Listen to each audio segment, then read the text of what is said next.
What's up guys, it's Naf here.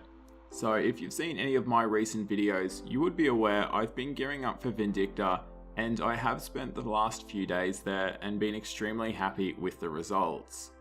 Now, just to go quickly over the gear itself that I was using, with the new setup I had, along with effectively using shield abilities, I was managing to stay for anywhere between 30 minutes to an entire hour, just depending on the aura I was using and also just in general how I was managing the second phase. But I won't really go any further into the combat side of things because I will most likely be making a Vindicta guide pretty soon, and I'll go into a lot of detail when it comes to soloing the boss. So I did manage 203 kills over 15 instances, leaving me at a total of 354 total Vindicta kills. So on with the loot.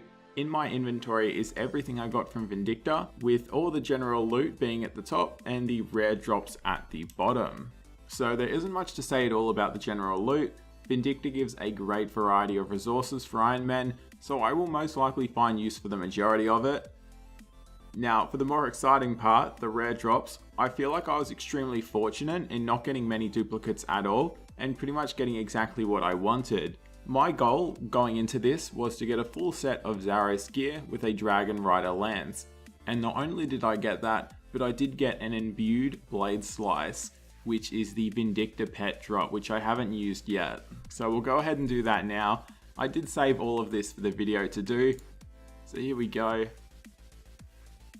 I unlocked the Vindicta pet. So Vindicta has two separate pets, the pet of Vindicta herself, and then one of her dragons. So I did manage to actually get the one of Vindicta. Now, I prefer that one of the two.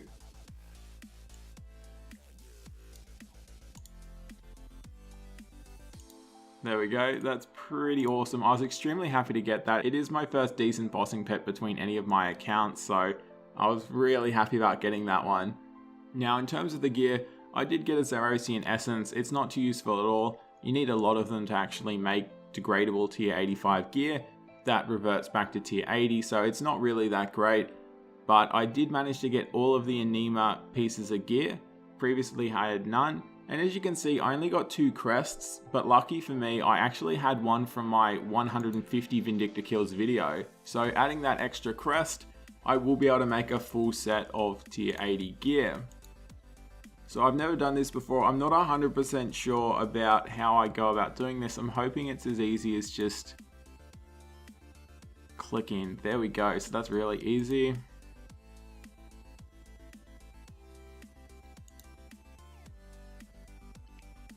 And there we go.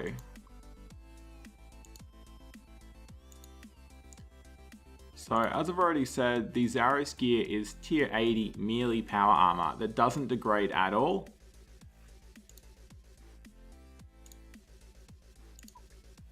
So it's great to have for anything from PVM to Slayer, anything like that, because it doesn't have an upkeep cost, so it's really good.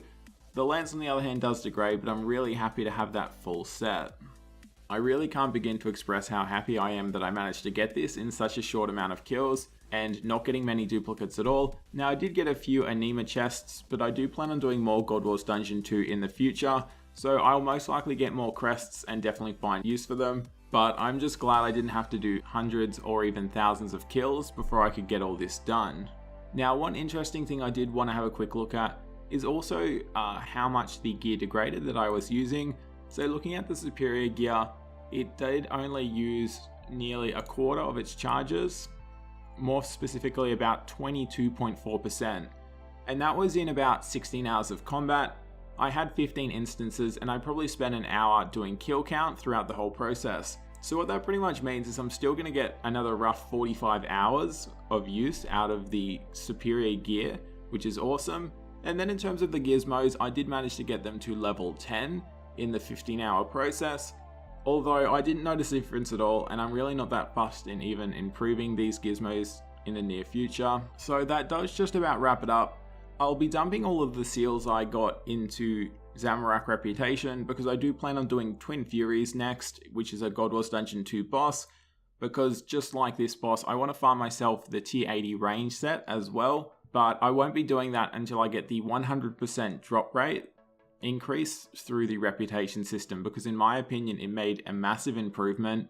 But anyway, that's it for this one. I've gotten a few good video suggestions recently, so I may do some non-progress videos over the next few days. So if you do have anything you want to see, definitely feel free to leave it in the comments. Thank you so much for watching, and I'll catch you in the next one. Yeah.